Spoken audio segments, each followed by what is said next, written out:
Asal kita ini di bawah saluran Google Meet adalah diurus takbir oleh pengurusi Gema Nur Iman, Puan Rosniati binti Mansur dan barisan AJK Gema Nur Iman.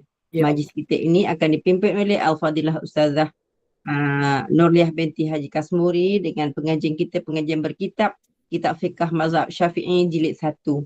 Bagi memberkati majlis, saya mohon izin Ustazah untuk memimpin bacaan umul kitab Al-Fatihah dan pahalanya kita hadiahkan kepada baginda Rasulullah sallallahu alaihi wasallam, keluarganya dan para sahabatnya, para anbiya, para solihin dan kepada Amin. kedua bapa kita, keluarga Amin. kita dan Amin. semua muslimin dan muslimat sama ada Amin. yang masih hidup ataupun telah kembali ke rahmat Allah. Al-Fatihah. أعوذ Silakan. بالله السميع العليم من الشيطان الرجيم. بسم الله الرحمن الرحيم. الحمد لله رب العالمين الرحمن الرحيم مالك يوم الدين إياك نعبد وإياك نستعين اهدنا الصراط المستقيم صراط الذين أنعمت عليهم غير المغضوب عليهم ولا الضالين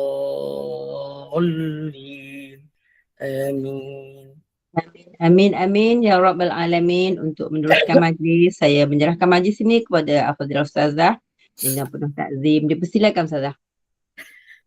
Alhamdulillah ala kulli ni'mah bi ni'matihi tatimmus salihah. Alhamdulillah. Alhamdulillah. Alhamdulillahilladzi hadana li hadza wa ma kunna linahtadiya laula an hadana Allah. Alhamdulillah ala kulli ni'mah bi ni'matihi tatimmus salihah. Subhanaka la ilma lana illa ma 'allamtana innaka antal alimul hakim. Rabbi shrah li sadri wa yassir li amri wahlul 'uqdatam min lisani yafqahu qawli. Amma ba'd. Terima kasih kepada Kak Janur ini yang jadi moderator pada hari ini. Subhanallah. Petang Khamis ini seperti biasa peringatan untuk diri saya dan kita semua. Petang Khamis adalah permulaan untuk hari Jumaat dan malam Jumaat yang lebih barakah insya-Allah. Mudah-mudahan pertemuan kita setiap petang Khamis ini selepas waktu asar ini adalah satu tempat dan masa di mana Allah Subhanahu Wa Taala telah memandang dan meletakkan nama kita di langit dunia Allah ini untuk menjadi bekalan kita bersama bertemu dengan Allah kelak insya-Allah. Sebelum kita memulakan pengajian kita, terima kasih kepada sahabat dan seluruh keluarga besar Gema Nur Iman ini yang telah membaca dahulu 10 ayat pertama dan 10 ayat terakhir daripada Suratul Kahfi. Jika sesiapa yang belum lagi beramal untuk hari ini, ada beberapa jam lagi ini, beberapa minit lagi lah, beberapa jam, ada 1 jam, 2 jam lagi ni. Sekurang-kurangnya setiap hari bacalah. Kalau tidak boleh membaca, kita mendengarlah 10 ayat awal ataupun 10 ayat yang terakhir daripada Suratul Kahfi ini untuk mencari jalan perlindungan daripada Allah Subhanahu Wa Taala, di mana zaman ini adalah satu zaman yang sukar untuk kita menilai kadang-kala mana satu yang baik, mana satu yang sebaliknya. Mudah-mudahan dengan pengamalan ini perlindungan Allah jugalah yang kita dambakan dan amat-amat perlukan dalam kehidupan seharian kita menuju pengakhiran kehidupan kita kelak insya-Allah. Bismillahirrahmanirrahim. Kita mulakan dengan bacaan niat sebelum pengajian. Nawaitu wa nawaina ta'allum wa ta'lim wa tadhakkur wa tadhkir wa naf'a wal intifa' wal ifadah wal istifadah wal hatta ala tamassuki bi kitabillah wa sunnati rasulih wa du'a al huda wa dalalata al khair ibtigha'a wajhillah wa mardatih wa qurbih wa thawabih. Amin. Allahumma amin. Bismillahirrahmanirrahim. Bacaan amalan sebelum pengajian. La ilaha illallah Muhammadur Rasulullah في كل لمحة ونفس عدد ما وسع علم الله. لا إله إلا الله محمد رسول الله في كل لمحة ونفس عدد ما وسع علم الله. لا إله إلا الله محمد رسول الله في كل لمحة ونفس عدد ما وسع علم الله. لا إله إلا الله محمد رسول الله في كل لمحة ونفس عدد ما وسع علم الله. اللهم أنت ربنا لا إله إلا أنت خلقتنا ونحن عبدك ونحن على عهدك ووعدك ما استطعنا نعوذ بك من شر ما صنعنا أبو لك بنعمتك علينا وأبو بذنوبنا فاغفر لنا يا الله فاغفر لنا يا رحمن فاغفر لنا يا رحيم فإنه لا يغفر الذنوب إلا أنت. Astaghfirullah lil mu'minin wal mu'minat. Astaghfirullah lil mu'minin wal mu'minat. Astaghfirullah lil mu'minin wal mu'minat. Astaghfirullah lil mu'minin wal mu'minat.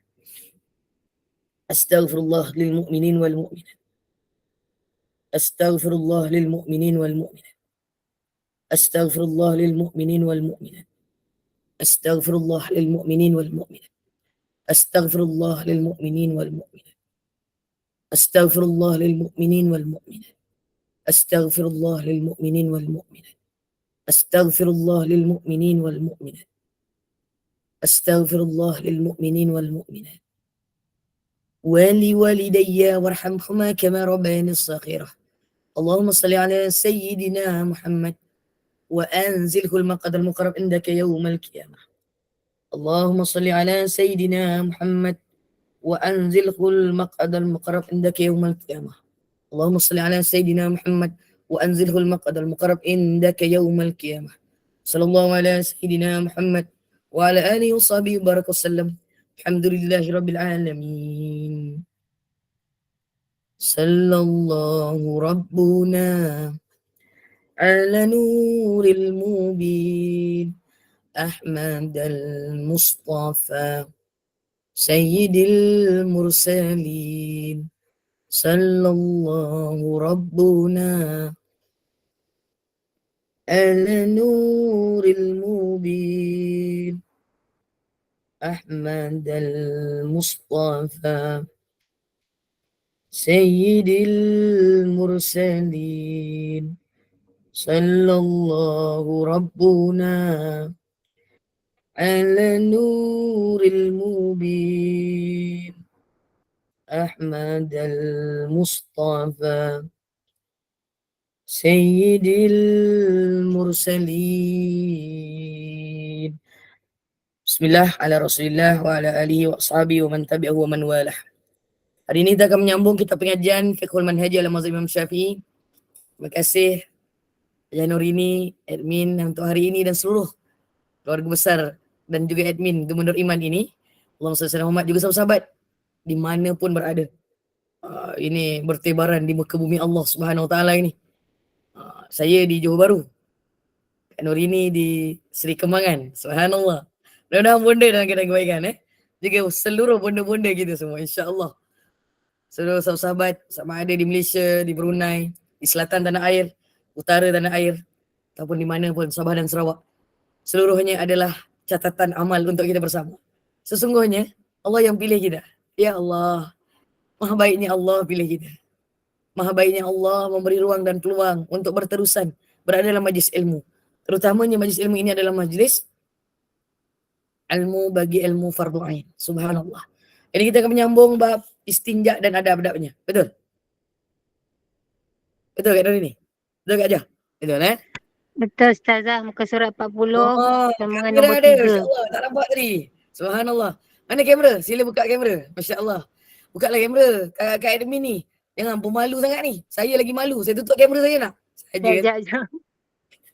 Kak, hari ni Kak tak ada bagi perkongsian. Kak Azrina tak dapat join Ustazah.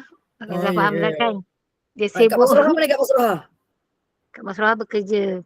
Oh iya ke? Itu yang tengah bekerja. Mas Roha tengah ada berkemas lah kamera on. Tengah ada buat Tengah apa. dua kemas, kamera dia buka tu. Masya-Allah. Dia kat office buka. gitu. Allahumma salli ala Muhammad wa ala alihi wasallam. Mudah-mudahan ada kebaikan insya-Allah. Baik, bismillahirrahmanirrahim. Seterusnya untuk perkara yang disyariatkan oleh Allah Subhanahu Wa Taala dalam kehidupan seharian kita ini. Banyak-banyak perkara ni yang Allah syariatkan untuk kita. Tiba-tiba dalam kitab Fiqhul Manhaji ini, selepas kita belajar tentang jenis-jenis bersuci ini keseluruhannya, subhanallah, bab istinja ni tiba-tiba ada ayat adab-adabnya. Subhanallah. Kenapa kita nak belajar tentang adab ni sebenarnya? Istinja ni apa sebenarnya? Kak Janurini. Kak Janurini je lah yang aku akan tanya kan. Sebab dia yang buka kamera daripada cabang besar Gubernur Iman ni. Istinja apa Kak Janurini? Cuci hadas. Cuci Hadas kecil, hadas besar. Masya Allah, ni bahasa mak-mak ni. Cuci hadas besar, cuci hadas kecil. Kita tengok dalam kitab ni, apa perkataan yang diguna pakai sebagai satu perkara ilmu yang sepatutnya kita benar-benar memahami berkaitan dengan istinja ini. Bismillahirrahmanirrahim. Erti istinja itu ialah tadi Kak Nurini kata menyucikan. Secara dari segi bahasa Arabnya menghilangkan najis. Itu nama istinja. Atau mengurangkannya daripada tempat keluar air kecil ataupun air besar. Itu nama maksud bagi istinja dari segi bahasa. Perkataan istinja itu diambil dari perkataan an-naja. Istinja itu dari perkataan an-naja. Perkataan asalnya adalah an-naja. An-naja ini adalah maknanya selamat dan terhindar daripada penyakit. Atau diambil dari perkataan an-najwah. Ibu-ibu kalau ada sahabat-sahabat nama an-najwah, jangan letak H. Najwa je boleh, jangan letak H. Sebab H ni, an-najwah ini tanah tinggi ataupun dari perkataan an-najw, sesuatu yang keluar daripada dubur. Dia ada 3 makna kat situ. Minta maaf lah kalau ada sahabat-sahabat. Kalau ada nama anak nama Najwa, jangan letak H. Najwa je. Jangan Najwa. Macam itu. Tapi pokok pangkalnya Najwa tu, dia punya asasnya daripada katakan an-naja. An-naja itu adalah sebenarnya tempat tinggi. Maksudnya dia terhindar, tempat tinggi dan juga terhindar daripada perkara-perkara yang mudarat sebenarnya. Tetapi kalau disebutkan perkataan an-najwa, sesuatu yang keluar daripada dubur, ataupun an-najwah, iaitu tanah tinggi, perkataan asalnya adalah an-naja. Itu dalam bahasa Arab. Dan di sisi syarak, kerana orang yang beristinja berusaha untuk melepaskan dirinya daripada sesuatu yang menyakitkan. Buang air kecil, biasa kita panggil bahasa kasarnya kencing. Dalam kitab pun tu betul kencing kat sebenarnya. Tapi saya guna bahasa yang lebih beradab lah. Buang air kecil. Sebab ceritanya nak cerita pasal adab-adabnya kan. Nanti perenggan yang lain, dia tak guna perkataan kencing tu balik. Dia akan buang air kecil sebenarnya. Dalam kitab ni. Subhanallah. Jadi ibu-ibu pun kena berbahasa lah. Bila nak cakap dengan seseorang. Pasangan ke, keluarga ke. Tapi mana? Pergi kencing. Biasa semua macam itu kan. Malu tak? Malu. Malulah. Buang air kecil. Pergi tandas. Cakap pergi tandas. Dah pergi tandas. Kadang-kadang ada orang rajin bertanya. Buat apa pergi tandas? Ya Allah. Ustazah, orang Kelantan panggil apa tau? Pergi sungai. Pergi sungai? Nak buang air tu dia akan cakap pergi sungai. Ada orang pun faham. Oh macam tu. Tapi itu seorang penceramah lah, Siti Fatimah, dia cakap macam tu. Bahasa orang Kelantan nak pergi buang air. Datuk Syarifah Fatimah. Nak buang air tu dia cakap nak pergi sungai. Pergi sungai. Kalau orang Johor pergi sungai mandi. Betul lah tu. Pergi sungai mandi. Pergi sungai. Okay. Tiba-tiba Kak Januri jadi orang Kelantan. Kak Januri ni orang mana? Bukan Kelantan ke? Saya ingat orang Kelantan. Orang utara. Dia pergi habak mai benda tu. Masya Allah. Sikit-sikit tahulah. Boleh lah. Okay. Nak cerita ni. Cerita tentang istinja ni perkataannya adalah an-najah. Daripada an-najwah ataupun an-najwah. An-najwah itu maksudnya tanah tinggi.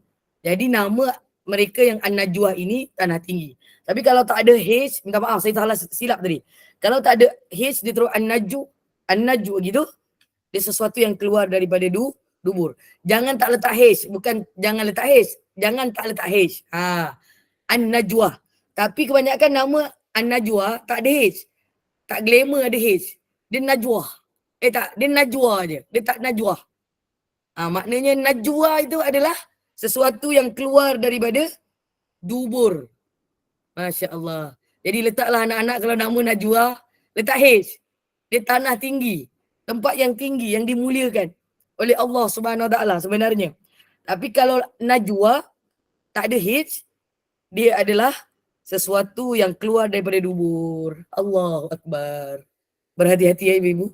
Nak bagi nama cucu lepas ni. Anak dah habis dah katanya. Belum tahu sebenarnya. Belum tahu habis lagi kat Nurini. Dah lah Ustaz. Jangan macam-macam. Selagi ada nyawa dan hayat ada suami, tak ada apa yang mustahil berlaku dengan kekuasaan Allah. Seram tak seram ni? Dalam majlis ilmu ni Kak Nuri ni. Kak Amira lah, kita doakan Kak Amira lah. Dia okey lagi tu. Tengok dia amin. Macam tu lah, baru betul. Jangan risau sangat. Allah akan pelihara. InsyaAllah. Dan pada kebiasaannya, ia dilakukan di tempat yang tertutup. Buang air ni, nak hilangkan kesakitan, dia tak ada dekat halayak ni. Ataupun bila kat depan rumah ni, kita kat rumah, minta maaf. Kita kat dalam rumah, tiba-tiba ramai orang, kita tak adalah buat muka sakit, tak ada. Kita akan cari tempat tertutup. Kalau kita rasa sakit perut ke, kita nak buang angin ke, kita lari cepat-cepat lari daripada halayak. Sesiapa yang boleh jadi, kalau dia tak ada rasa segan dan silu, dan tak cari tempat tertutup, mungkin boleh jadi dia dah terlalu selesa lah dengan mereka yang berada dekat dengannya tu. Contoh pasangan lah. Sakit perut, buang angin. Jadi tak kisah dah kalau pasangan ni agaknya. Kalau kisah saya tak tahu lah kan. Kan? Dia baik buruk semua diterima kan. Tapi kalau dia nak buang air, kita pun tak ikut dia pergi masuk bilik air kan. Ada tak ibu-ibu hantar sampai depan pintu bilik air? Tak ada maknanya. Pun tak ada. Sila, itu tandas jalanlah sendiri. Tak ada maknanya. Tetapi kalau anak-anak kita yang kecil tu, yang masih baby tu, cuba dia biarkan. Dia akan lebih memberi kesan kalau tidak ditempatkan pada tempat-tempat yang sesuai untuk dia melepaskan hajatnya. Subhanallah. Jadi ibu kakak yang rahmati oleh Allah sekalian, kalau nak buang air kecil ataupun buang air besar ini dan nak menghilangkan najis itu atau menghilangkan kesakitan itu, maka carilah tempat yang tersembunyi. Sebab itu tandas di mana-mana semuanya tersembunyi. Dia tidak berada di hadapan. Tapi rumah zaman sekarang berbeza. Pattern dia, tandas dia kadang-kadang masuk rumah, bilik air tandas. Contohlah, mungkin ada begitu. Mungkin ada yang tak begitu. Tetapi ada satu perbincangan juga sebelum ni dengan ada sahabat-sahabat, saya tak ingat sahabat jamaah yang mana. Cuba tengok rumah kita, tandas kita tu kat mana? Di kawasan perumahan kita tu. Kalau dia berada di kawasan penghujung rumah, itulah adalah tempat yang tersembunyi. Bukan di pertengahan rumah kita. Tapi satu kesilapan pula, dalam bilik tidur kita ada tandas pula. Dan kadang-kadang, saya rasa bukan kadang-kadang, selalunya terlupa nak tutup pintu tandas. Kalau tutup kadang-kadang tak sempurna tutup ataupun tak berapa rapat. Dia akan terkuak nampak sikit. Kenapa Nabi SAW dan Al-Imam Asy-Syafi'i ini menyarankan apabila beristinja, nak melepaskan hajat yang sakit itu, kita kena pergi tempat yang tertutup dan orang tak nampak. Kerana untuk membersihkan suatu kotoran itu, hukumnya adalah wajib. Dan bila dia wajib, dalil yang menunjukkan bahawa dalil pembersihan buat istinja ni, nak istinja ni, dia menjadi wajib. Dan akhirnya kalau bersihkan itu wajib, mencari tempat yang tertutup itu juga akan membawa maksud yang sama. Begitu. Dia kena tempat yang tertutup. Subhanallah. Walaupun sesungguhnya dalil itu adalah untuk istinja. Dia akan membawa sekali keadaan apabila kita nak beristinja itu di mana tempat kita beristinja itu. Dalilnya dapat dilihat melalui hadis-hadis Rasulullah SAW dalam perbahasan dan huraiannya selepas ini insya-Allah. Ada banyak dalil menunjukkan bahawa adab-adab beristinja ini sangat luas. Kalaulah ditakdirkan Allah syariat untuk tempat yang tertutup tu pun ada adab, apatah lagi kalau kita berada di ruangan yang terbuka. Mestilah adabnya lebih besar. Tempat tertutup tu ada adab. Istinja kan tempat yang tertutup tadi kan? Dekat dalam tandas. ada adab dia. Apatah lagi kalau kita duduk di halayak. Kita duduk bersama orang lain di ruang tamu ataupun di ruang makan. Ataupun di mana-mana kedai ke mana tempat singgah ke, R&R ke apa ke, semuanya pun mesti ada adab. Kalau tempat yang tertutup ada adab, tempat yang terbuka lebih lagi perlu jaga adab. Subhanallah. Okey. Kembali kepada tajuk istinja ini, dia mesti ada alat untuk dibuat istinja. Benda yang boleh dibuat istinja ataupun apakah alat yang boleh diguna pakai untuk istinja. Harus beristinja dengan air mutlak. Dia bukan wajib ya, harus. Air mutlak, air bersih tu. Ia merupakan hukum asal dalam menyucikan najis dan harus beristinja menggunakan semua benda yang keras, lagi kesat. Semua benda keras dan kesat boleh buat istinja. Dan bila dia keras dan kesat tu bukanlah keras yang tajam. Nanti kita akan tengok syarat dia. Dia mesti kesat sekurang-kurangnya selain daripada menggunakan air. Dan dia boleh menghilangkan najis. Contoh benda kesat ataupun benda yang keras, batu, daun dan seumpamanya. Tapi zaman sekarang ni kalau kita dibagi pilihan air, batu dengan daun, orang tak pandang dah daun dengan batu tu. Tapi rupa-rupanya dalam mazhab Syafi'i ni, kalau tak ada air, daun dan batu itu boleh digunakan untuk istinja. Dan cara yang paling afdal di sisi mazhab Imam Syafi'i untuk beristinja, ini ilmu ya, ini ilmu. Supaya kita tahu, buat perbandingan mana yang lebih afdal apabila ada beberapa alat untuk beristinja ini. Yang paling afdal adalah beristinja dengan batu dan seumpamanya terlebih dahulu. Kemudian menggunakan air. Bersihkan dulu segala najis tu dengan benda keras dan kesat, barulah guna air. Itu paling afdal. Jadi, kalau kita kat rumah, mana ada batu? Tapi kadang-kadang ada orang guna tisu. Tisu kesat tak?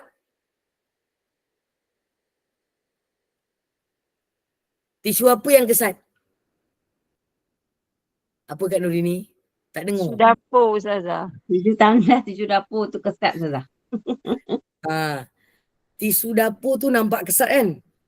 Kalau dia kena dekat air dan dia kena pada najis, dia juga tidak menjadi kesat sebenarnya. Dia akan hancur lah. Kecuali kalian lipat dia sampai 3-4 helai. Itu baru jadi kesat. Selai takkan jadi kesat. Jadi tisu tu tidak dikira kesat. Kecuali kita lipat-lipat beberapa helai. Barulah dia akan menjadi sedikit keras dan kesat. Dan dia boleh menghilangkan najis tu pada permulaan. Kita dah ada air lah Ustazah. Kenapa nak guna banyak-banyak barang? Sebab itu tangan kalian, tengok ke tangan kalian. Kesat ke tidak? Kasar ke tidak?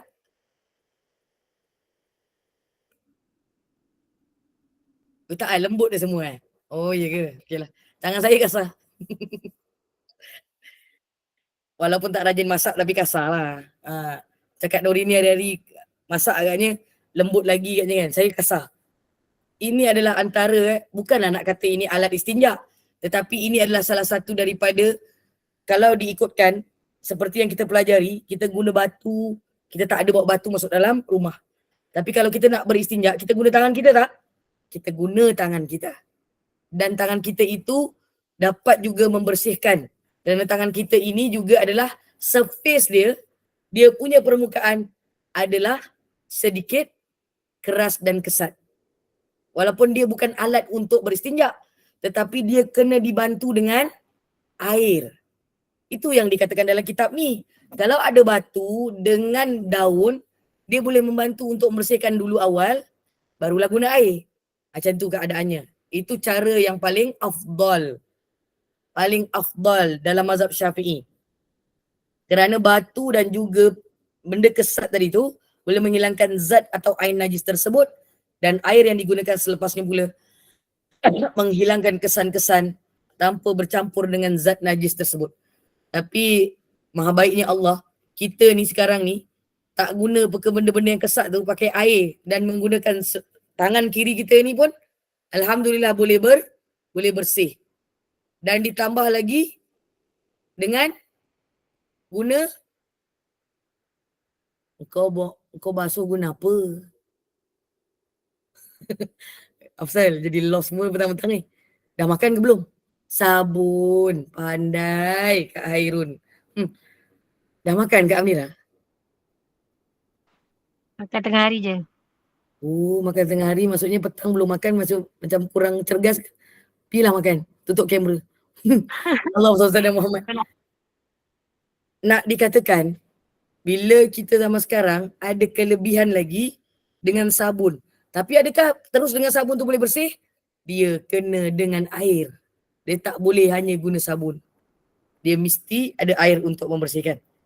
Dan seterusnya, sekiranya hanya ingin menggunakan salah satu daripada keduanya, maka menggunakan air sahaja adalah lebih afdal. Walaupun pendapat di atas kalau ada keduanya itu juga afdal, pendapat yang kedua di bawah daripada mazhab Imam Syafi'i ini, sebenarnya kalau ada air daripada batu, kalau batu je dengan daun tu je ada, tak ada air, maksudnya air lebih afdal. Tapi kalau kedua-duanya ada, kalau guna kedua-duanya juga afdal, tapi salah satu daripadanya tak ada, tinggal air saja, tak ada batu, tak ada daun kesat ataupun cuma ada air dengan daun kesat, air itu akan menjadi lebih afdal untuk dibersihkan benda-benda yang keluar daripada kubul dan juga dubur kita tu, untuk menghilangkan kesan najis, zat dan juga apa yang berkaitan dengan najis itu. Sekiranya ia hanya menggunakan batu atau seumpamanya, maka disyaratkan benda yang digunakan itu adalah kering dan dia digunakan sebelum najis yang keluar daripada kubul dan dubur itu tidak melewati keluar daripada papan punggung atau kepala zakar dan tempat keluar kencing orang perempuan. Juga disyaratkan najis tersebut tidak berpindah daripada tempat terkenanya najis ketika ia keluar.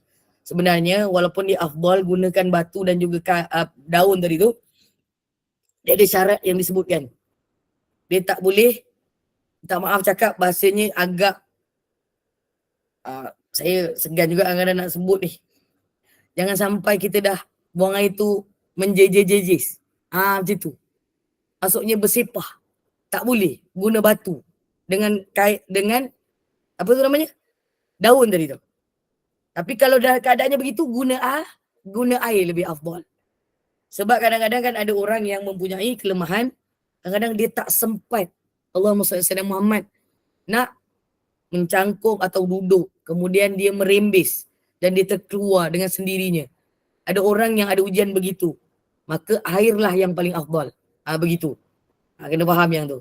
Tapi kalau dia tak begitu dan dia masih nak menggunakan cara yang disebutkan oleh Imam Syafi'i ini, boleh saja pada zaman ini sehingga zaman akhir nanti pun tetap ia dibolehkan.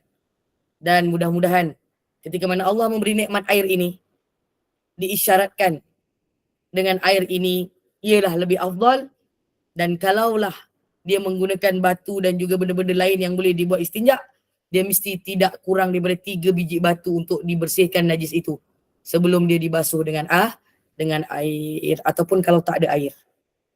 Okay? Kalau 3 biji itu tak cukup bersih, maka dia boleh tambah 5, dia tambah dengan bilangan ganjil 7 dan seumpamanya sehingga bersih. Wallahu a'lam. Itu untuk daripada benda yang boleh dibuat istinja. Ini kita tak buat, Ustazah. Suatu hari nanti kalau ditakdirkan Allah, kita pergi camping ke, pergi hutan ke, pergi jalan-jalan mana-mana, tiba-tiba tak ada air, kita ada ilmu ini, tak jumpa air, kena tak bersihkan? Lepas buang air, wajib bersihkan. Dah lah wajib bersihkan, wajib tak untuk kita menunaikan ibadah? Wajib kita menunaikan ibadah. Jadi nak betul-betul bersihkan, kalau 3 biji tak cukup, ambil 5 biji, tak cukup 5 biji, ambil 7 ataupun 9 biji dan seumpamanya yang ganjil. Ataupun 3 keping, 5 keping, 7 ataupun 9 keping daun yang kesat itu untuk membersihkan najis daripada tubuh kita, daripada dubur ataupun kubul kita. Wallahu a'lam. Al-Imam Al-Bukhari, jadi Imam Muslim meriwayatkan daripada Sayyidina Anas bin Malik radhiyallahu anhu bahawa dia berkata, kana Rasulullah sallallahu alaihi wasallam yadkhulul khala al-khala fa ahmilu ana wa ghulamun nahwi idawatan min ma'in wa anazah fayastanji bil ma. Rasulullah SAW masuk ke tandas dan aku bersama seorang budak yang sebaya denganku. Siapa? Sayyidina Anas ni. Kanak-kanak masa kecil Sayyidina Anas ni dia khidmat dengan Nabi SAW.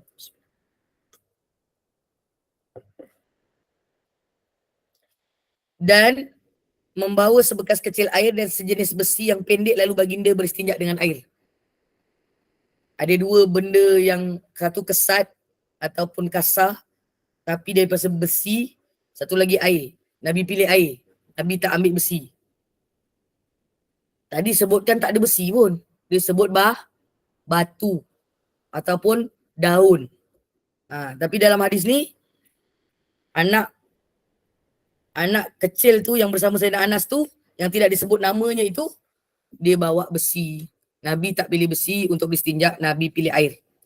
Jadi daripada hadis ni air jugalah yang paling afdal untuk membersihkan najis daripada kita punya kemaluan depan dan juga belakang. Al-Imam Al-Bukhari dan lainnya telah meriwayatkan daripada Ibnu Mas'ud radhiyallahu anhu wa radhu'an. Dia berkata, "Atan Nabi sallallahu alaihi wasallam al-kha'ita fa amarani an atiyahu bi thalathati ahjar." Nabi SAW telah pergi ke tempat yang rendah untuk qada hajat. Lalu baginda menyuruh aku mendatangkan kepadanya 3 biji batu. Inilah dalil menunjukkan boleh istinja guna batu. Pada zaman Rasulullah SAW, hadis yang atas gunakan air. Hadir dalil yang lain, Al-Imam Abu Daud dan lainnya meriwayatkan daripada Sayyidatuna Aisyah radhiyallahu anha wa radhu'an bahawa Rasulullah SAW bersabda, apabila seseorang kamu pergi ke tempat qada hajatnya, maka hendaklah dia membawa bersamanya 3 biji batu untuk tidak berstinja dengannya. Sesungguhnya ia cukup dah dan memadai dengan 3 biji batu itu. Dalil seterusnya mengatakan bahawa Imam Abu Daud, Imam Tirmizi dan Imam Ibnu Majah radhiyallahu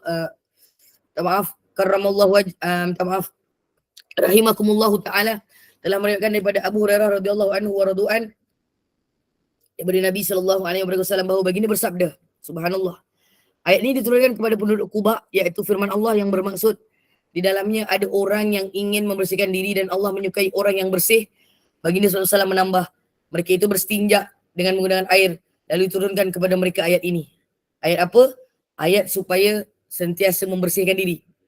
Allah suka kepada orang yang bersih dan menyukai perkara-perkara yang bersih daripada apa yang telah diperintahkan oleh Allah dengan menggunakan air itu. Imam Muslim meriwayatkan, ini dalil berkaitan dengan wajibnya menyucikan diri daripada hadas besar dan kecil. Imam Muslim meriwayatkan daripada Salman Al-Farisi radhiyallahu anhu wa radhu'an daripada Nabi SAW bahawa baginda bersabda, janganlah seorang kamu beristinja kurang daripada 3 biji batu kalau menggunakan batu. Dan diberitahu bahawa batu itu adalah untuk istinja ini dalam riwayat daripada Sayyidina Abu Hurairah radhiyallahu anhu wa radhu'an, riwayat Imam Al-Bukhari dan juga Imam Muslim rahimakumullahu taala. Dan sesiapa yang menyapu menggunakan batu-batu kecil, beristinja menggunakan batu, maka hendaklah dia ganjilkan bilangan. Nak beristinja pun, ambil batu, Nabi sarankan untuk ganjil. Buat benda apa? Benda yang najis kan? Nabi sarankan untuk ganjil.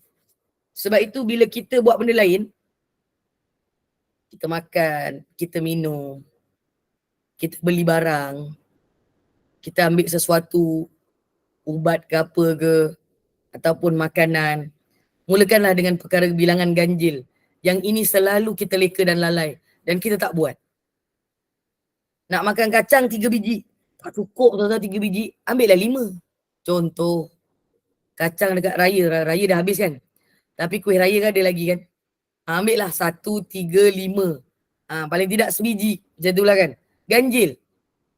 Sebab makan kurma, makan kismis, ini semua makanan-makanan sunnah je. Tak makan kerepek ke dah? Tak makan kerepek. Hari-hari saya makan kerepek. 3 keping, kadang-kadang sekeping. Kerepek banyak lagi. Tak raya datang lagi kerepek. Macam tu kan? Jadi kita rasalah. Macam tu. Kalau makan kuih tart tu, saya tak makan banyak. Saya makan sebiji-sebiji. Tapi tiap-tiap hari sebiji lah. Ganjil kan sebiji kan? 2 biji banyak. 3 biji sunnah. Macam tu. Istinja pun Nabi kata pilih 3 untuk ganjil tu. Kerana Allah itu witrun.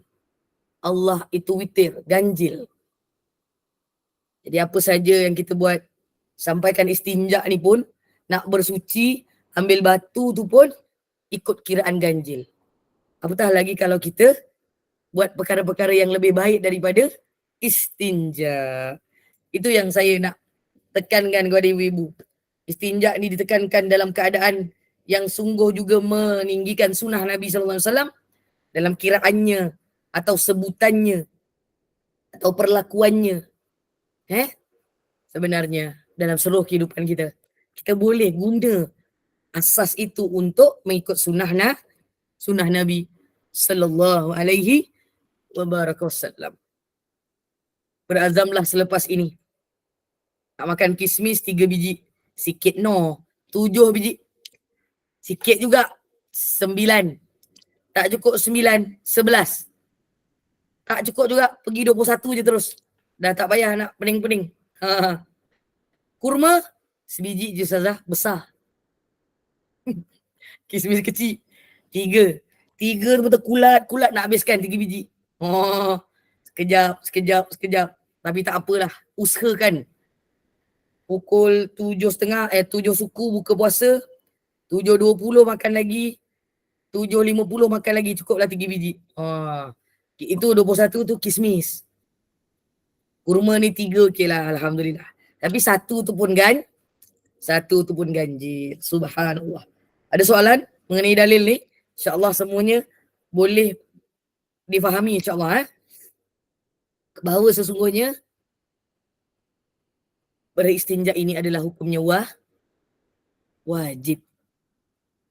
Kerana kita nak bertemu dengan Allah Azza wa Jalla. Seterusnya, muka surat 52 dalam kitab saya 52, tajuk berkaitan benda-benda yang tidak boleh digunakan untuk beristinja. Allahu Akbar. Saya baru lepas makan. Ada pula kat sini ni, tak boleh guna buat benda tu beristinja. Allah Muhammad. Makanan tak boleh buat guna untuk istinja. Tidak sah beristinja dengan benda-benda najis atau yang terkena najis kerana boleh jadi dia menambah lagi najis. Nak istinja jangan guna benda najis. Nanti dia akan najis, bertambah-tambah najis, maka tak akan bersih. Dan sepatutnya istinja itu mengurangkan najis. Subhanallah. Imam Al-Bukhari meriwayatkan daripada Sayyidina Abdullah bin Mas'ud radhiyallahu anhu wa radu'an. Subhanallah. Bahawa Nabi berkata, Nabi bersabda, Atan Nabi sallallahu alaihi wasallam al-kha'id. Al-kha'id ni apa? Pergi tempat qada hajat tu namanya al-kha'id. Dia ada satu lagi istilah namanya al-hammam. Tandas. Jangan sebut hamam. Itu apa? Hamam. Siapa tahu? Saya baru sebut minggu lepas. Waalaikumsalam warahmatullahi wabarakatuh. Tak ingat. Cobit pun tahu Kak Amnira ni, tak ingat. Tempat mandi. Yang hammam tu tempat mandi. Terima kasih Kak Anis. Merpati. Dia hammam ada sabdu. Tandas. Jangan salah sebut. Saya nak pergi hammam. Hammam tu merpati. Hammam tandas. Betul Kak Anis? Betul ke saya kalau saya silap? Allah SWT Muhammad.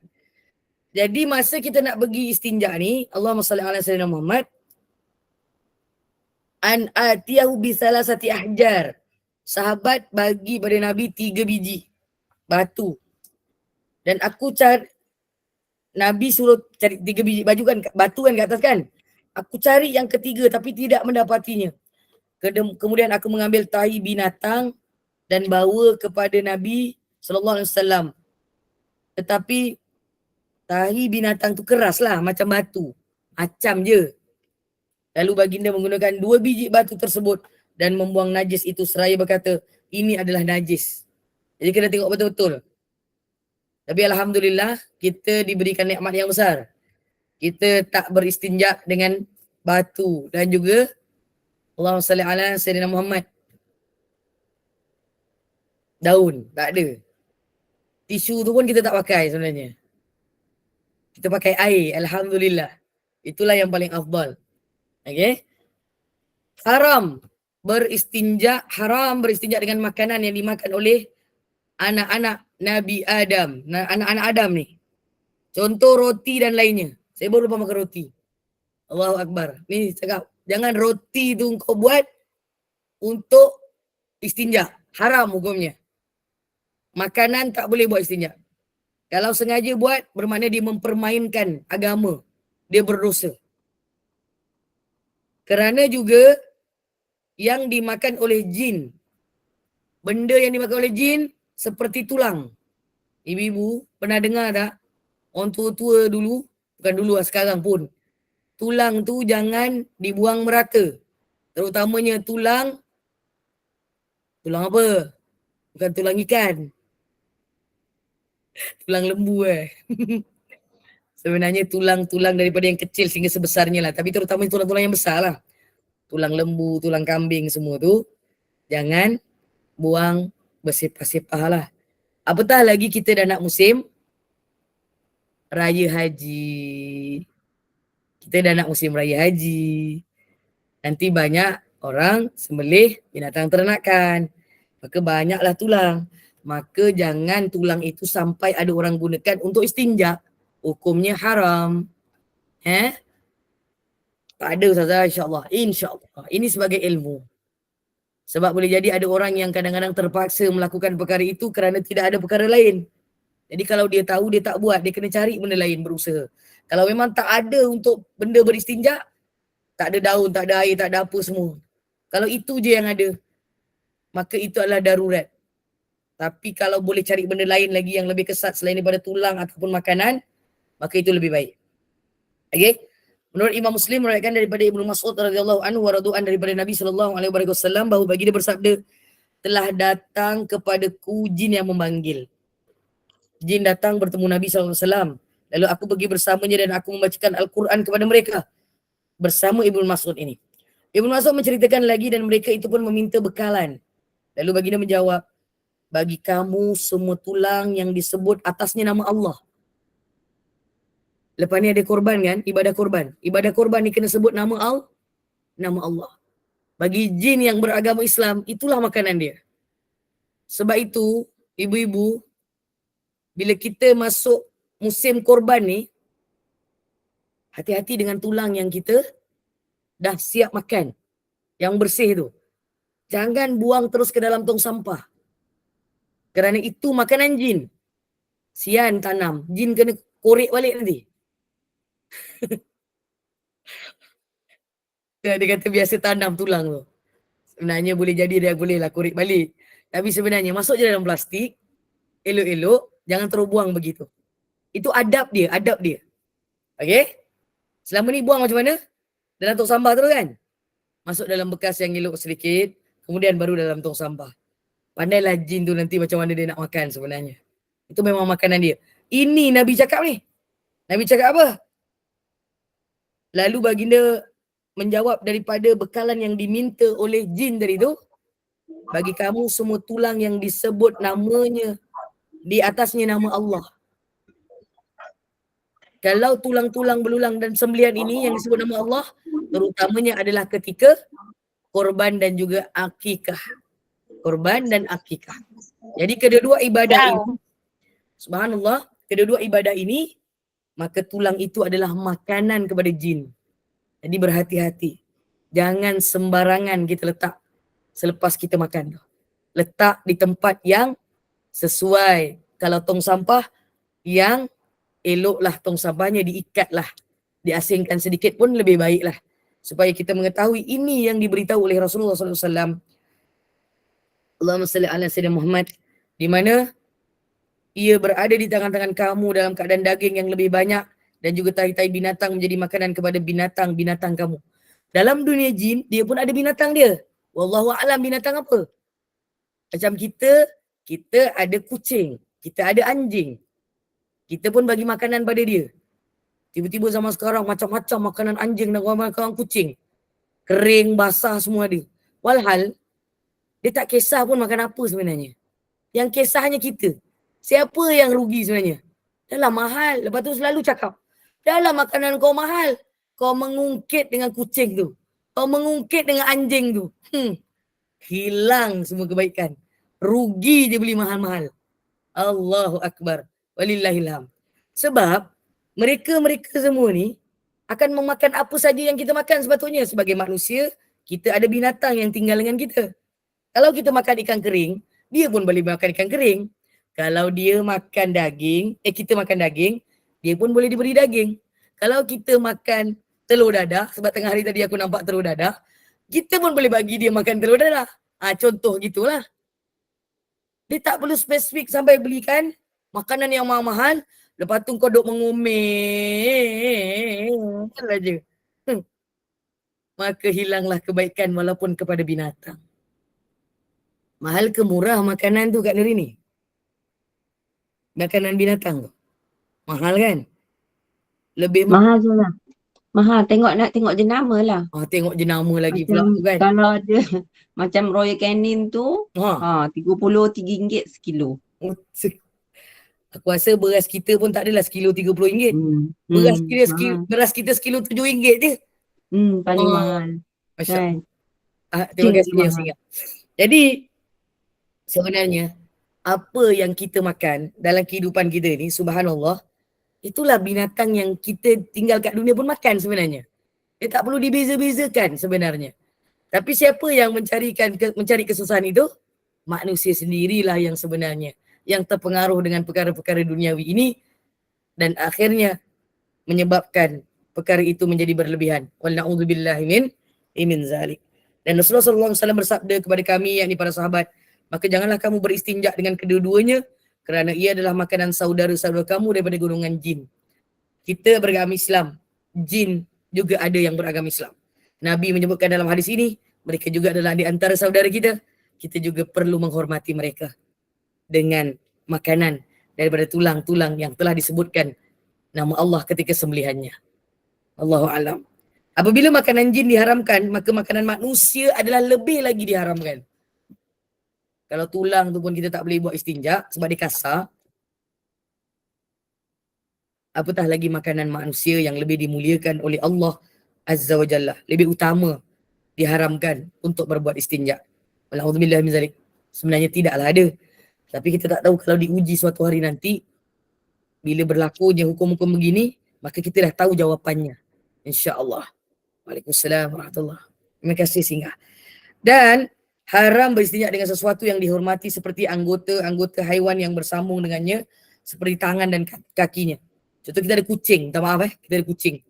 Tiba-tiba kita ambil tangan kucing tu untuk bersihkan kita punya najis. Itu tak boleh juga. Dia hidup lagi tu kau kenakan dia. Jangan. Kenakan dia lah macam itu contoh. Okay. Lebih-lebih lagi anggota manusia. Anggota manusia ni pun tak boleh sewenang-wenangnya untuk bersihkan istinja tu. Sebab itu kalau baby dia buang air, kita pakai apa? Kita pakai tisu, kita pakai wet tisu kan. Kita pakai air. Sebelum kita nak basuh pakai air tu, kita keringkan dulu, kita bersihkan dulu kan. Dia tak adalah tiba-tiba pakai tangan, sapu macam tu. Tak ada. Muka kat Nurini dia berubah. Tapi tak ada. Maksudnya taklah. Dia mulia. Kita punya tangan ni lebih mulia. Tangan kita ni walaupun tangan kiri ni adalah untuk membersihkan benda-benda yang daripada kita punya kemaluan itulah. Tapi tetap ada air untuk tidak directly perkara itu terkena pada najis. Jadi inilah adabnya. Sekiranya bahagian haiwan ini tercerai daripada badannya dan ia adalah suci seperti bulu binatang yang dimakan dagingnya dan kulit bangkai yang telah disamak, maka harus digunakan untuk beristinja. Kulit binatang yang disamak. Samak dengan sertu berbeza. Sertu yang kalau najis mukhalazah. Samak adalah apabila dia direndam dengan apa bahan tu? Yang menghilangkan bau darah tu.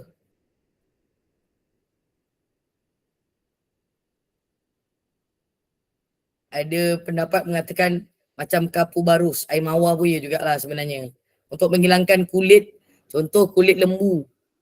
Nah ini memang berkisar, memang betul-betul cerita nak raya korban lah ni.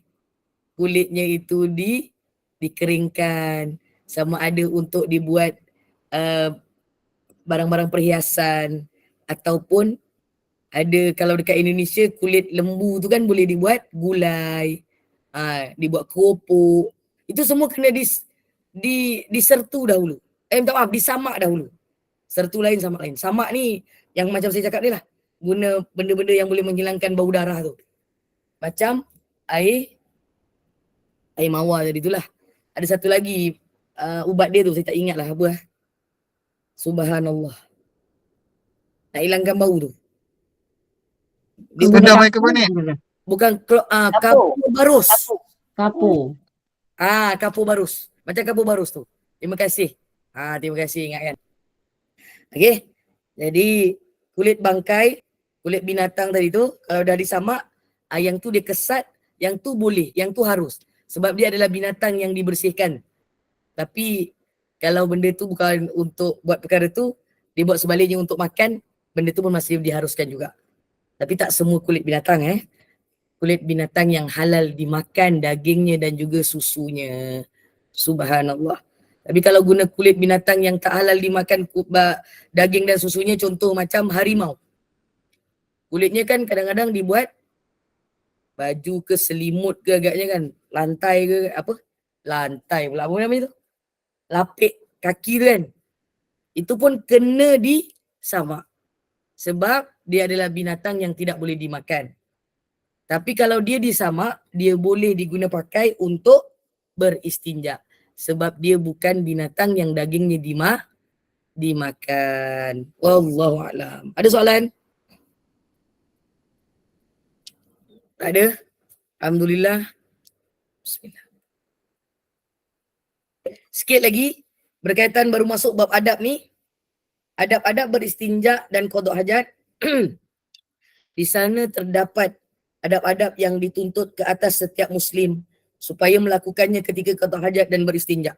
Semua yang mendengar hari ini, kalau pernah melakukan perkara ini, kalian sedang beradab sebenarnya dengan Allah Azza wa Jalla. Bukan beradab dengan diri kita sendiri sahaja. Sebab dalam bilik air mana ada orang nampak? Yang nampak siapa? Tak ada siapa, cakap tak ada siapa. Jangan cakap syaitan. Kalau syaitan nampak kau tak baca doa lah maksudnya. Dia duduk kat sofa dia dekat dalam bilik air tu.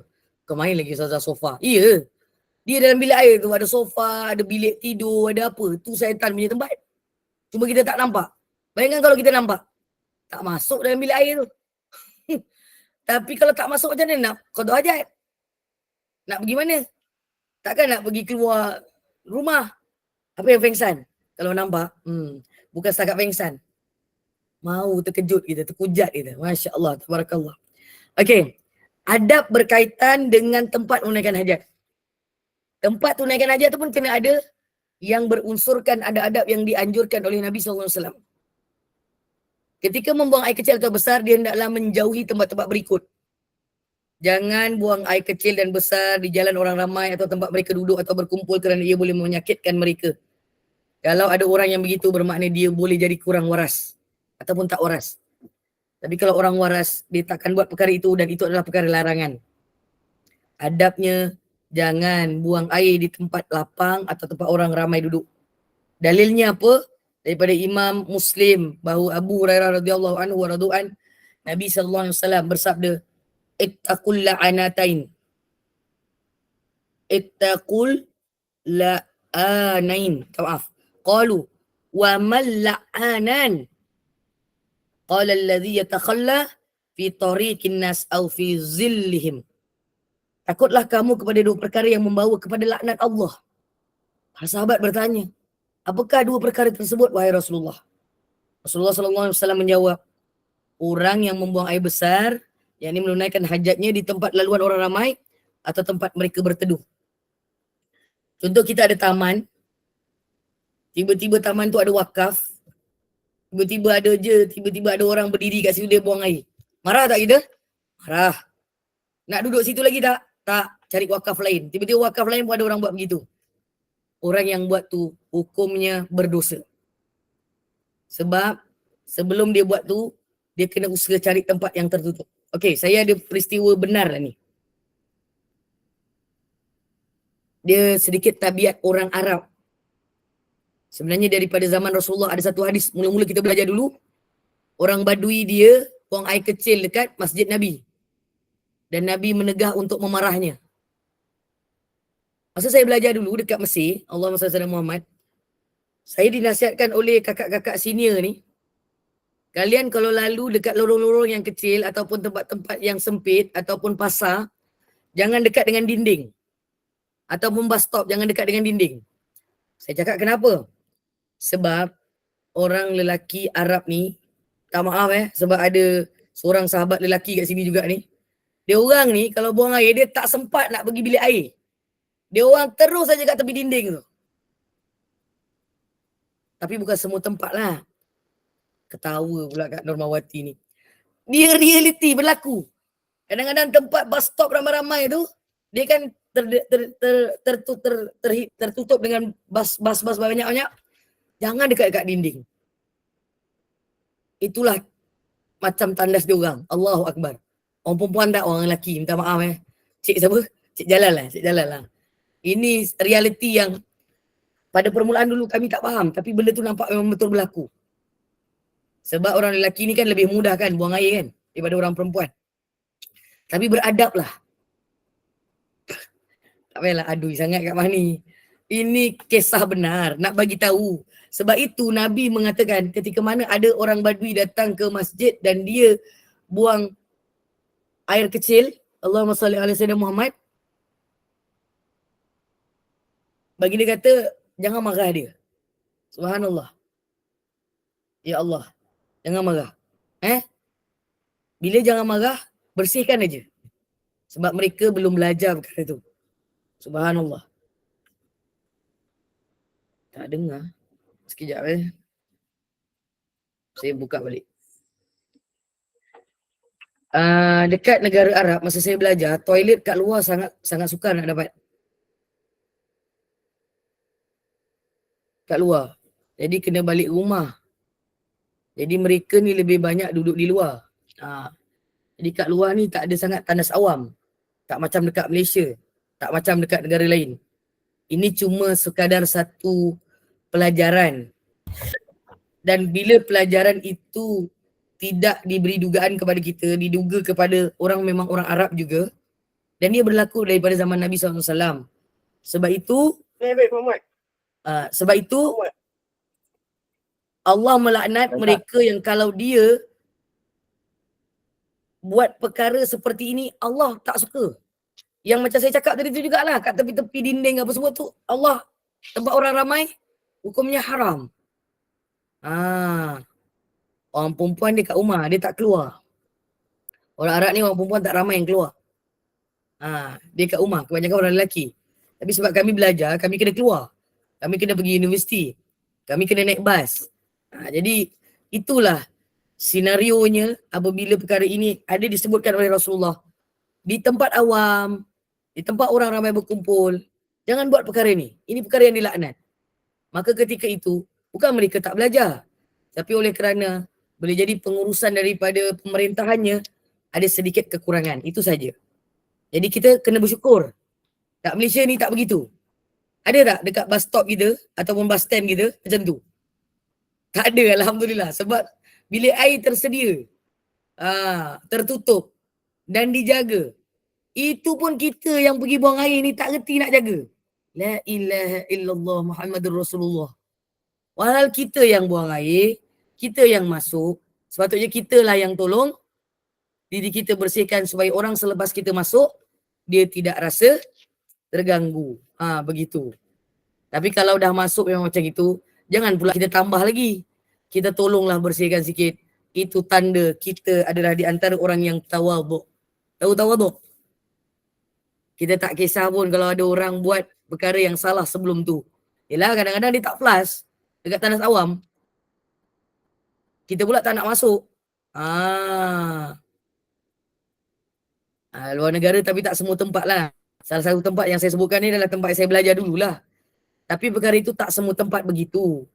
Maksudnya tempat-tempat yang memang kalau bas-bas yang awam saja. Kali terakhir saya pergi 2019, rasanya tak sempat pergi tempat bas-bas yang naik-naik turun naik ni. Jadi tak tahu lagi keadaannya macam mana. Subhanallah. Mudah-mudahan berubahlah. InsyaAllah.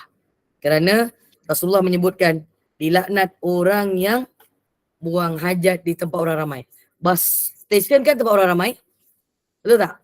Jadi Allah melaknat perkara itu. Wal na'udzubillah min dzalik. Mudah-mudahan Allah jauhkanlah daripada ujian ini untuk kita yang telah mendengar hadis ini. InsyaAllah. Yang kedua, sikit lagi.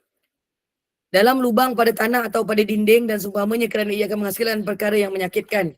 Kemungkinan di dalam lubang tersebut terdapat binatang yang berbisa seperti kalajengking atau ular lalu dia keluar dan menyakitkan yang qada hajat tu. Macam tak masuk akal je. Kalau kalian duduk dekat hutan, benda ni masuk akal. Kalau duduk dekat bandar Seri Kembangan, mungkin tak. KL tak lah. Dia tak ada pergi cari tanah. Tapi kalau dia mungkin bekerja sebagai tentera ataupun orang yang di perbatasan, kadang-kadang mana ada tandas yang proper. Jadi ini kena belajar. Jangan buang air pada tempat yang nampak tiba-tiba kalau kita nampak ada dekat tanah tu, dia lubang-lubang tu. Jangan. Itu ada binatang lah kat dalam tu sebenarnya. Sama ada ular ataupun kalajengking ataupun mungkin semut ke apa, kesian dia. Fengsan dia. Bukan setakat pengsan. Mau dia meninggal lepas tu. Manusia punya bahana ni. Angkara manusia. La ilaha illallah Muhammadur Rasulullah. Haram. Bukan setakat gelap. Banjir. Ribut taufan semua ada. Walna'udzubillah min zalik. Walaupun kesian mereka. La ilaha illallah. Kadang-kadang terdapat di dalamnya haiwan yang lemah. Macam semut. Tiba-tiba banjir yang bau yang tidak menyenangkan. La ilaha illallah Muhammad Rasulullah. Kemudian menyakitkan binatang tersebut. Sian. Ada tsunami, kata semut. Berdosa orang tu buat begitu. Baik-baik kan? Orang sekarang mungkin ketawa. Tapi satu hari kadang-kadang tiba-tiba, bang, jom kita pergi camping bang. Kita bawa anak-anak kita pergi hutan camping. Ketika itu tak ada tempat qada hajat. Tiba-tiba anak-anak kita jumpa lubang. Dia pergi buang air kat situ. Bukan setakat pengsan, menjerit-jerit kat dalam tu. Tolong. Cuma kita tak dengar je. La ilaha illallah. Haram hukumnya ya kak ya. Baik-baik ya kak ya. Jangan buat kak ya. Ibu bapa semua. Mudah-mudahan Allah jagalah. Ini berdasarkan daripada riwayat Imam Abu Daud. Telah meriwayatkan daripada Sayyidina Abdullah bin Sarjis. Bahawa ia berkata, Nahar Rasulullah SAW ayyubala fi juhri. Rasulullah SAW melarang daripada buang air kecil di dalam lubang. Iaitu lubang pada tanah. Ini direct tau. Perintah ni. Perintah daripada Nabi bermaksud perintah daripada Allah. Kalau nak beri tanah, maka koriklah dahulu tanah tu. Buatlah lubang sendiri. Jangan guna lubang yang dah tersedia. Kerana lubang yang tersedia itu pasti ada makhluk lain yang tinggal dan duduk. Takut-takut dalamnya ada kalajengking ataupun ular yang berbisa. Kalau ular, dia tiba buang air kat situ. Dia keluar, dia patuk kita. Mau kita terkejut masuk hospital kita pula. Dalam duduk hutan. Jangan Allahu Akbar walillahilhamd. Okey. Subhanallah. Boleh lagi dua je. Saya habiskan dua ni untuk bahagian yang pertama. Di bawah pokok yang berbuah. Tiba-tiba rumah kita ada pokok rambutan, ada pokok mangga. Janganlah tiba-tiba anak-anak kecil kita ke. Ramai orang dalam bilik air ni. Paramid tu apa? Paramid apa? Bagi explanation. Saya tak faham. Buah rambutan. Tiba-tiba buang air kecil kat bawah pokok rambutan yang ada buah tu. Type. Subhanallah. Kemudian buah tersebut boleh tercemar kalau ada najis manusia. Kalau binatang pun kalau kita tak nampak, kita kena halau dia juga. Apatah lagi manusia. Ada pokok mangga, pokok baja, jangan macam-macam. Baja lain lah, jangan baja kita. Astaghfirullahalazim, innallahu ghafurur rahim. Tak senang je, modalnya tak besar. Ketawa ya. Ada manusia yang begitu. Allahu Akbar walillahilhamd.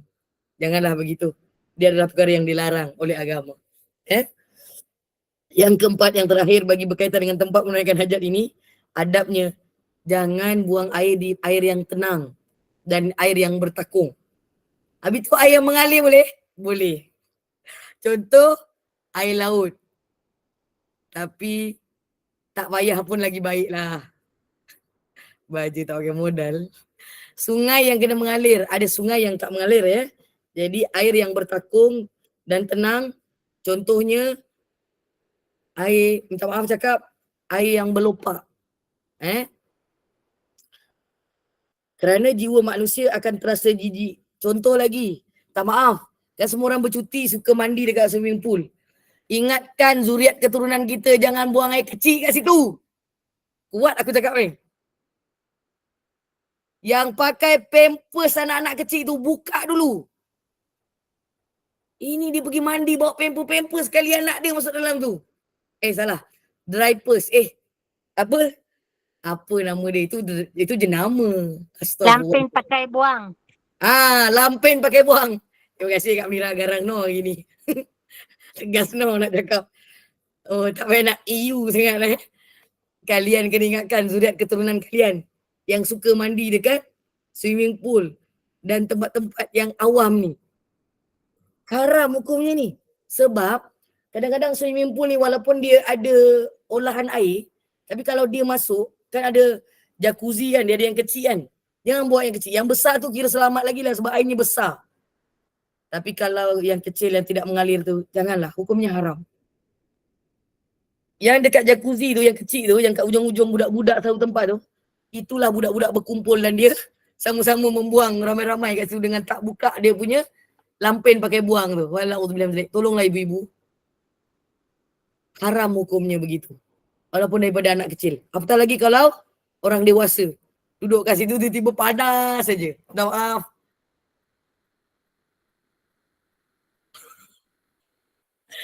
Saya tak sampai hati nak cakap. Tapi itulah yang berlaku.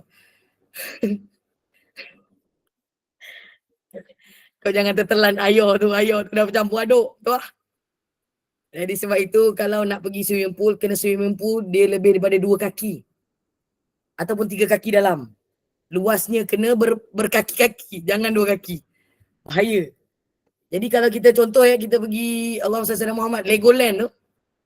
Dia ada satu tempat yang landai untuk dia mandi ramai-ramai. Itu pun bahaya juga tu. Tak tertelan juga air tu sebenarnya. Allahu Akbar. Macam berpengalaman. Yelah, saya dulu pun pergi juga Legoland tu. Ketika itu bila nampak ramai orang, saya tarik diri. Seram juga lama-lama. Tiba-tiba saya tengok mak-mak ni yang muda-muda ni, dia bawa baby. Dengan pakai pakai lampin tu. Dia tak buka. Saya bangun, saya cari tempat lain. Itu semua adalah perkara yang dilarang rupanya. Sebab air tu macam mengalir, tapi sebenarnya dia tidak mengalir secara terus. Dia lambat mengalir. Jadi hukumnya adalah haram, takut dia merubah warna dan air itu bertukar bau, merubah rasa. Air itu tidak bersih lah. Dan tak bolehlah buang air dekat tempat yang bertakung tu. Tapi swimming pool ni kena berhati-hati jugalah walaupun dia besar. Subhanallah. Lagi-lagi kalau dia kurang 2 kolah. Jacuzzi tu kurang 2 kolah. Jacuzzi tu maksud yang kecil. Dia dekat swimming pool tu kan ada tempat yang kecil. Yang tu. Yang tu kurang 2 kolah tu. Subhanallah. Akhir sekali Imam Muslim dan lainnya telah meriwayatkan daripada Sayyidina Jabir radhiyallahu anhu radhu'an daripada Nabi SAW. Annahu naha ayyubala fil ma'ir raqid. Samalah ni. Lebih kurang tadi tu. Berkaitan dengan perkara air bertakung dan air yang tenang ni. Jangan disangka air yang tenang tiada buaya. Tapi air yang tenang tak boleh buang air kat situ. Yang macam-macam. Allahumma salli ala sayyidina Muhammad. Ada manusia kat situ tu. Yang kadang-kadang dia buat hal. Baginda SAW melarang buang air kecil dalam air bertakung. Yang ini air yang tenang. Apatah lagi kalau dia besin. Ataupun dia air yang kolah yang kecil macam itu tu. Yang kurang daripada 2 kolah. Membuang air besar adalah lebih teruk keadaannya. Dan lebih utama ia dilarang berbanding buang air kecil. Larangan ini adalah dengan makna makruh. Tetapi Imam An-Nawawi rahimahullah ta'ala meriwayatkan bahawa ia membawa makna haram. Supaya menjaga kemaslahatan dan kemuliaan manusia yang semuanya tak suka perkara-perkara yang jijik dan perkara yang kotor. Wallahu a'lam bissawab. Ada soalan? Silakan tuan. Ada soalan? Ya, Assalamualaikum Ustazah. Waalaikumsalam warahmatullahi. Okey, saya nak tanya pasal wet tissue ni, tisu basah ni, sah ke tak sah sebenarnya Ustazah? Untuk Kalau apa? kita tak pakai untuk bersuci kan, macam anak-anak kan, okey, kita cuci dia pakai wet tissue sahaja tanpa menggunakan air. Pasal Soalan saya, anak kecil tu pergi solat ke tidak? tak. Jadi, Okey, kadang-kadang kita dia dekat dengan kita kan, lepas kita cuci dia, kita pakai pampers, lepas tu kadang-kadang dia dekat dengan kita solat. Dia pegang Okey. kita, peluk kita. Macam mana tu? Terima kasih. yang sama-sama. Lampen pakai buang tadi tu, yang dipakaikan adalah dalam keadaan bersih, betul? Yang cerita wet tissue tadi tu pasal anak yang dibersihkan. Pastikan ketika ibu-ibu bersihkan guna wet tissue tu, saya sarankan jangan lupa semburkan juga dengan air. Itu lebih baik. Kemudian lap semula dengan dry tissue. Sebab dah cakap bahasa Inggeris, wet, saya cakaplah dry. Allahumma salli ala sayyidina Muhammad.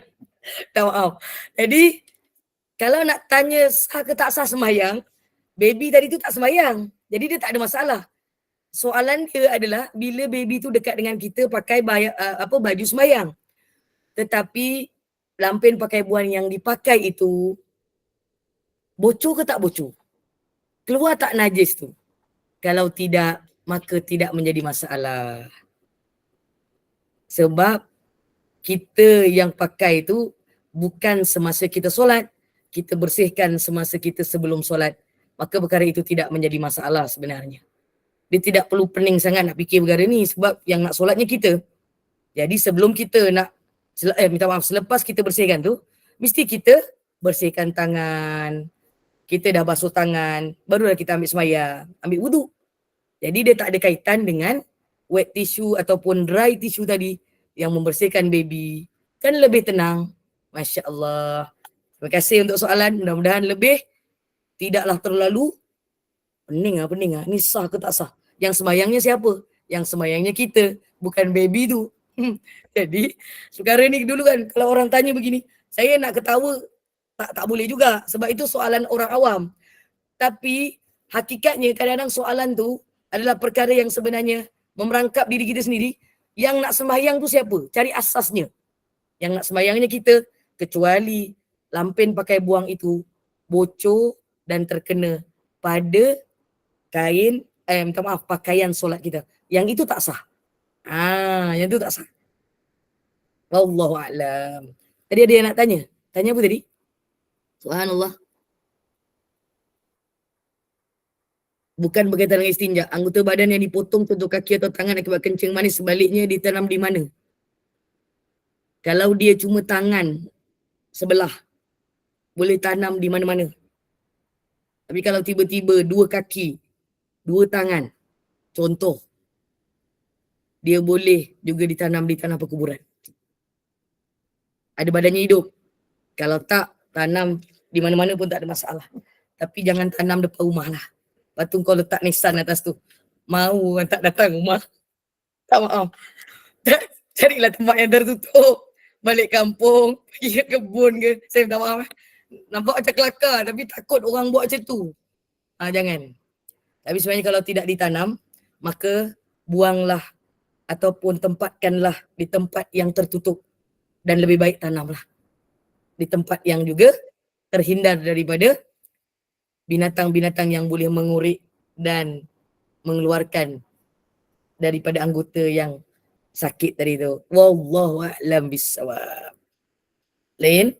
Ada soalan? Subhanallah. Dia nak maghrib Tak ada Okay. Alhamdulillah. Mudah-mudahan ada kebaikan. Nampak je simple saja. Subhanallah. Tetapi kan, kita ni melalui perkara ini dalam kehidupan seharian kita. Mudah-mudahan kita tak tersilap langkah lah dalam beramal daripada apa yang kita lakukan seharian. Apatah lagi perbuatan harian kita itu dicatat oleh Allah SWT melalui para malaikat Allah.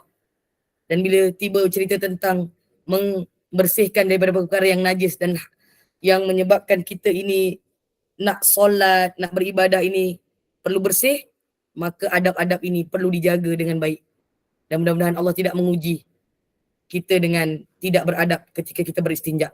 Kerana beradab ketika istinja ini adalah beradab dengan Allah Subhanahu wa taala. Itu saja untuk petang ni, saya serahkan semula kepada Kak Janur ini. Mudah-mudahan ada manfaat yang luas sebelum kita menutup majlis kita ini. Silakan Kak Janur. Allahu a'lam bishawab. Ya Ustazah, Alhamdulillah. Alhamdulillah, syukur pada Allah kuliah Ansar kita petang ni berjalan lancar hari ini dengan kita diajar tentang ilmu istinja yang afdal dengan menggunakan bahan-bahan yang kesat seperti batu, daun dan benda-benda keras yang kesat, dan carilah tempat yang tersembunyi, kata Ustazah. Lepas tu gunalah bilangan yang ganjil untuk beristinja tu. And then janganlah beristinja dengan tulang kerana tulang merupakan makanan kepada jin dan makanan juga diharamkan untuk digunakan untuk beristinja. Dengan penerangan Ustazah tadi, moga menjadi ilmu yang bermanfaat kepada kita di dalam menguruskan pembersihan najis dengan cara yang betul. InsyaAllah, Alhamdulillah. Terima kasih Ustazah. Kita tangguhkan pengajian kita petang ni. Terima kasih semua jemaah. Terima kasih Gubernur Iman. Saya mewakili Gubernur Iman memohon maaf anda ada sebarang kekurangan di dalam majlis kita ini. Segala yang baik itu daripada Allah dan yang buruk itu adalah daripada kekurangan kami sendiri. Bagi penutup majlis, mohon Ustazah membacakan doa penutup, tasbih kafarah dan surah Al-As, dan saya sudahi dengan wabillahi taufiq wa hidayah. Wassalamualaikum warahmatullahi wabarakatuh. Silakan Ustazah. Waalaikumsalam warahmatullahi wabarakatuh. Subhanakallahumma wa bihamdika asyhadu an la ilaha illa anta astaghfiruka wa atubu ilaik. Bismillahirrahmanirrahim. Wal 'asr. Innal insana lafi khusr illa alladhina amanu wa 'amilus shalihat. Tawassaw bil haqqi wa tawassaw bis sabr. Sadaqallahul azim. Rabbana taqabbal minna du'ana, salatana wa hajatana wa taubatana wa a'malana wa siyamana wa qiyamana wa ruku'ana wa sujudana wa takhashu'ana wa ta'abudana wa ta'amulana wa qira'atana wa tajammu'ana wa qira'atana wa ta'amulana bi rahmatika ya arhamar rahimin innaka as-sami'ud du'a.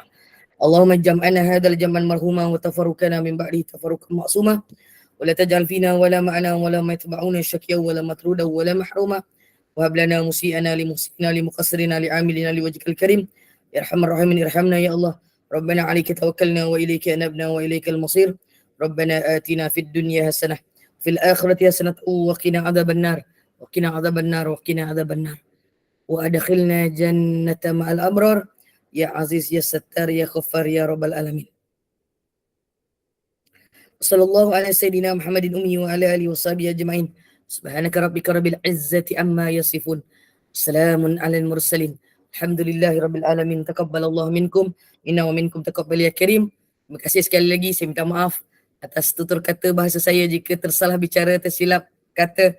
Mudah-mudahan Allah redha dan Allah menerima perjuangan ini dan Allah berikan kita kesungguhan untuk memahami segala syariat Allah dan Nabi Muhammad SAW. Wabillahi taufiq wal hidayah. Assalamualaikum warahmatullahi wabarakatuh. Wallahu a'lam. Wa ila liqa.